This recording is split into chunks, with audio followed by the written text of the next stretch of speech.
여호수아 1장. 하나님의 종 모세가 죽은 뒤에 하나님께서 모세를 보좌하던 여호수아에게 말씀하셨다. 내 종 모세가 죽었으니 가거라. 너는 모든 백성과 함께 이 요단강을 건너 내가 이스라엘 백성에게 주려는 땅으로 가거라. 모세에게 약속한 대로 내가 너희 발로 밟는 땅을 한 구석도 빠짐없이 너희에게 모두 주겠다. 광야와 이 레바논에서부터 동쪽으로 큰 강 유프라테스에 이르는 햇사람의 온 땅과 서쪽으로 큰 바다까지 모두 너희 것이다. 내 평생에 너를 당해낼 자가 아무도 없을 것이다. 내가 모세와 함께 했던 것 같이 너와 함께 할 것이다. 나는 너를 포기하지 않으며 너를 떠나지 않겠다. 힘을 내어라. 용기를 내어라. 너는 이 백성을 인도하여 내가 그들의 조상에게 주기로 약속한 땅을 유산으로 받게 될 것이다. 내 마음과 뜻을 다하여라. 모세가 너에게 명령한 계시를 하나도 빠짐없이 그대로 행하여라. 왼쪽으로나 오른쪽으로나 길을 벗어나지 마라. 그러면 틀림없이 내가 가려는 곳에 이르게 될 것이다. 또 이 계시의 책이 잠시도 내 마음에서 떠나지 않게 하여라. 밤낮으로 그것을 묵상하고 마음에 새겨 거기 기록된 대로 반드시 모두 행하여라. 그러면 내가 이르려는 곳에 이르게 될 것이고 네가 뜻한 바를 이루게 될 것이다. 내가 네게 명령하지 않았느냐? 힘을 내어라. 용기를 내어라. 겁내지 마라. 낙심하지 마라. 하나님 내 하나님이 내가 내딛는 모든 걸음마다 함께할 것이다. 그리하여 여호수아는 백성의 지도자들에게 명령했다. 진을 두루 다니며 백성에게 이렇게 명령하십시오. 짐을 꾸리십시오. 사흘 후에 여러분은 이 요단강을 건너서 여러분의 하나님께서 여러분 소유로 주시는 땅에 들어가 그 땅을 차지하게 될 것입니다. 또 여호수아는 르우벤 지파와 갓 지파와 므낫세 반쪽 지파에게 이렇게 말했다. 하나님의 종 모세가 여러분에게 명령한 것을 잊지 마십시오. 하나님 여러분의 하나님은 여러분에게 쉼을 주시고 이 땅을 주시는 분입니다. 여러분의 아내와 자녀와 가축들은 모세가 여러분에게 준 땅인 여기 요단강 동쪽에 남아도 좋습니다. 하지만 강한 군사인 여러분 모두는 형제들의 선두에 서서 전투대형으로 강을 건너 여러분의 하나님께서 여러분에게 주신 것처럼 여러분의 형제들에게도 쉴 곳을 주실 때까지 그들을 도와야 합니다. 그들도 여러분의 하나님이 주시는 땅을 얻게 될 것입니다. 그 후에야 여러분은 하나님의 종 모세가 여러분에게 준 요단강 건너편 동쪽 여러분의 소유지로 자유롭게 돌아오게 될 것입니다. 그들이 여호수아에게 대답했다. 명령하신 대로 우리가 다 행하겠습니다. 당신이 어디로 보내든지 우리는 가겠습니다. 모세에게 충실하게 순종한 것처럼 당신에게도 순종하겠습니다. 오직 당신의 하나님께서 모세와 함께 계셨던 것처럼 당신과 함께 계시기를 빕니다. 누구든지 당신의 말에 이의를 달거나 당신의 명령에 순종하지 않는 사람은 죽임을 당할 것입니다. 힘을 내십시오. 용기를 내십시오. 120편 순례자의 노래. 공경에 처한 이 몸 하나님께 부르짖네. 간절히 응답을 구하네. 하나님 구해주소서. 만면에 미소를 띠고 입술에 침도 바르지 않은 채 거짓말을 해대는 저들에게서 나를 구하소서. 너희 얼굴에 철판을 깐 사기꾼들아, 앞으로 무슨 일이 닥칠지 알기나 하느냐? 날카로운 화살촉과 뜨거운 숫더기가 너희가 받을 상이다. 매색에 사는 내 신세, 계달에 눌러앉은 지긋지긋한 내 신세. 쌈박질 좋아하는 이웃 사이에서 평생을 이리저리 부대끼며 사는구나. 나는 평화를 바라건만 악수를 청하면 무턱대고 싸움을 걸어오는 저들. 121편 순례자의 노래. 눈을 들어 산을 보내 산이 내게 힘이 되어줄까? 아니, 내 힘은 오직 하나님, 하늘과 땅과 산을 만드신 그분. 그분께서 너를 붙드신다. 너의 보호자인 하나님은 잠드시는 법이 없다. 결코 없다. 이스라엘의 보호자는 졸거나 주무시는 법이 없다. 하나님은 너의 보호자, 너의 오른편에서 너를 지키시니 햇빛을 막아주시고 달빛을 가려주신다. 하나님께서 모든 악에서 너를 지키시고 내 생명을 지키신다. 너의 떠나는 길과 돌아오는 길을 지켜주신다. 지금도 지키시며 앞으로도 영원히 지켜주신다. 122편 다윗이 지은 순례자의 노래. 사람들이 하나님의 집으로 가세 할 때 내 마음 기뻐 뛰었네. 마침내 당도했네. 아, 예루살렘, 예루살렘 성 안에 들어왔도다.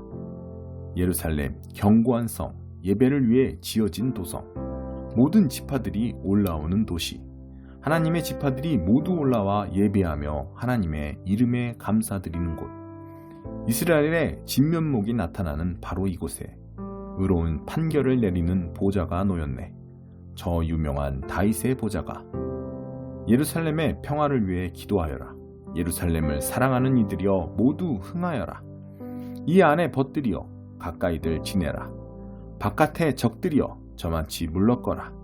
내 가족과 친구들을 거듭 축복하며 말하노니 평화를 누리기를. 내 너희를 위해 최선을 다하리라. 우리 하나님의 이 집을 위하여. 61장. 하나님께서 내게 기름을 부어주시니 주 하나님의 영이 내 위에 임하셨다. 주께서 나를 보내어 가난한 이들에게 좋은 소식을 전하고 마음 상한 자들을 치유하며 포로된 이들에게 자유를, 감옥에 갇힌 이들에게 사면을 선언하게 하셨다. 하나님께서 나를 보내어 당신의 은혜의 해가 임했고 우리의 모든 원수를 섬멸하셨음을 선언하며 슬퍼하는 이들을 위로하게 하셨다. 시온에서 슬퍼하는 이들의 사정을 돌아보게 하시고 그들에게 제 대신 꽃다발을, 슬픈 소식 대신 기쁜 소식을 안겨주게 하셔서 시들했던 그들의 마음에 찬양의 꽃을 피우게 하셨다. 그들의 이름을 의의 참나무로 고쳐 불러라. 그들은 하나님께서 당신의 영광을 보이시기 위해 심은 나무다.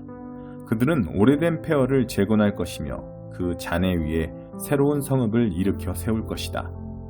그들은 무너진 성읍에서 그 잿더미로부터 다시 시작할 것이다. 너희는 외부인을 고용해 너희의 가축을 치게 하고 이방인을 고용해 너희의 밭일을 하게 할 것이다. 너희는 하나님의 제사장들이라 불려지고 하나님의 사역자로 높임을 받게 될 것이다. 너희는 문 민족들이 내어주는 부를 향유하고 그들의 영광을 누리게 될 것이다. 지금까지 너희는 갑절로 고난을 받아왔고 너희의 목 이상으로 수치를 당했으니 이제 그 땅에서 갑절로 유산을 받을 것이며 너희의 기쁨은 영원히 지속될 것이다. 나 하나님은 공정한 거래를 사랑하고 도둑질과 범죄를 미워하니 나는 너희가 받아야 할 삭슬 제때에 충분히 지불할 것이며 너희와 영원한 언약을 맺을 것이다. 너희 자손들은 온 세상에 이름을 날리게 될 것이다. 이방 나라 사람들은 너희 자녀들을 내가 축복해준 자들로 단번에 알아볼 것이다. 나 하나님 안에서 기뻐 노래하리라. 내 영혼 깊은 곳에서 찬양이 터져나온다. 그분께서 나를 예복을 입은 신랑같이 보석 박힌 관을 쓴 신부같이 구원의 옷을 입히시고 을을 겉옷처럼 두르게 하셨다. 봄이 오면 들꽃이 만발하고 꽃동산이 펼쳐지듯 주 하나님께서 을을 활짝 꽃피우시고 민족들 앞에 찬양을 펼쳐 보이시리라. 9장. 의사가 필요한 사람이 누구냐? 예수와 제자들은 다시 배를 타고 바다를 건너 예수의 고향으로 갔다. 그들이 배에서 내리기가 무섭게 사람들이 중풍병자 한 사람을 들것에 실어 데려와서 그들 앞에 내려놓았다. 그들의 담대한 믿음에 감동하신 예수께서 중풍병자에게 말씀하셨다. 기운을 내어라 아들아, 내가 내 죄를 용서한다. 그러자 몇몇 종교학자들이 수군거렸다. 아니, 저것은 신성모독이다. 예수께서 그들의 생각을 아시고 말씀하셨다. 왜 이리 수군수군 말이 많으냐? 내가 내 죄를 용서한다고 말하는 것과 일어나 걸어가라고 말하는 것 중에 어느 쪽이 더 쉽겠느냐? 내가 인자인 것과 내가 어느 쪽이든 행할 권한이 있다는 것을 분명히 보여주겠다. 이 말을 하시고 예수께서 중풍병자에게 말씀하셨다. 일어나거라, 내 자리를 들고 집으로 가거라. 그 사람은 그대로 했다. 무리는 두려움에 사로잡혔고 하나님이 예수께 권한을 주셔서 자기들 가운데서 그렇게 일하신 것을 기뻐했다. 예수께서 지나가시던 길에 한 사람이 세금을 걷는 일에 여념이 없는 것을 보셨다. 그의 이름은 마태였다. 예수께서 말씀하셨다. 나와 함께 가자. 마태는 일어나 그분을 따라갔다. 나중에 예수께서 자신을 가까이 따르는 이들과 함께 마태의 집에서 저녁을 드실 때 평판이 좋지 않은 인물들이 많이 와서 한데 어울렸다. 예수께서 그런 사람들과 어울리는 것을 본 바리새인들은 발끈하여 예수를 따르는 이들을 비난했다. 사기꾼과 쓰레기 같은 인간들과 가까이 지내다니 당신네 선생의 이런 행동이 무슨 본이 되겠소? 예수께서 들으시고 반박하셨다. 의사가 필요한 사람이 누구냐? 건강한 사람이냐? 병든 사람이냐? 가서 내가 원하는 것은 자비이지 종교 행위가 아니다라는 성경 말씀이 무슨 뜻인지 알아보아라.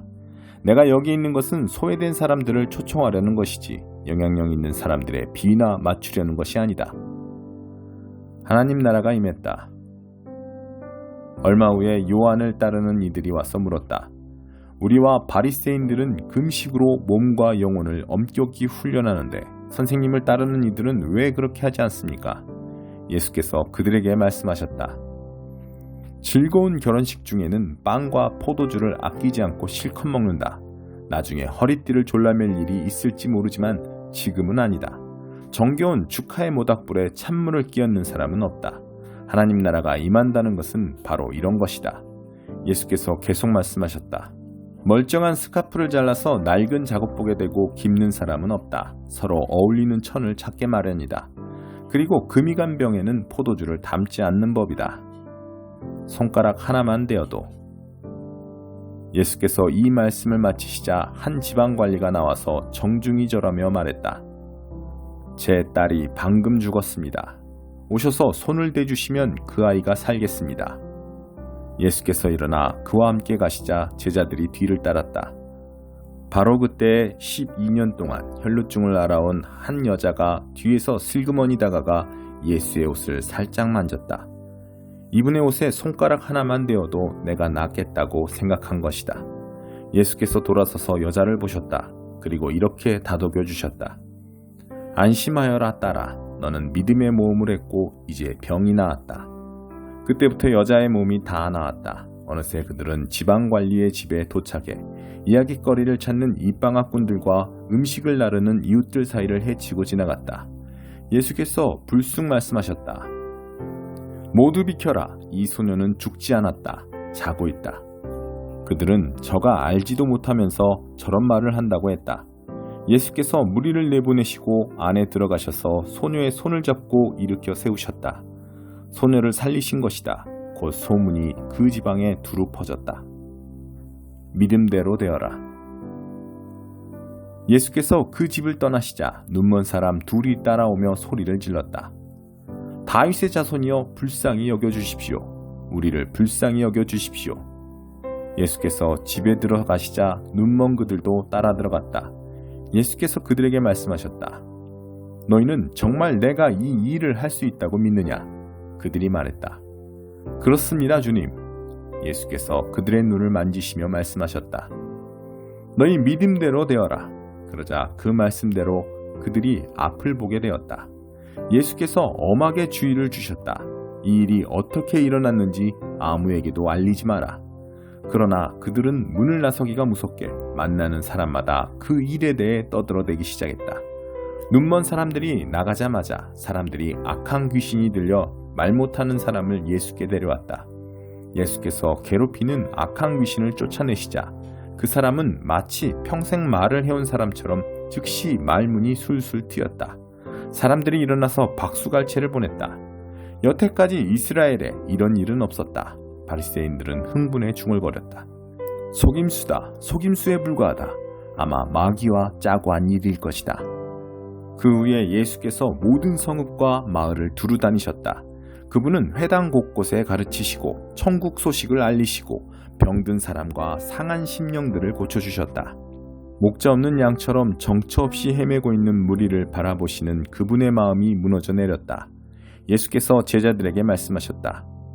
추수할 것이 이토록 많은데 일꾼은 얼마나 적은지 추수할 일손을 달라고 무릎을 꿇고 기도하여라.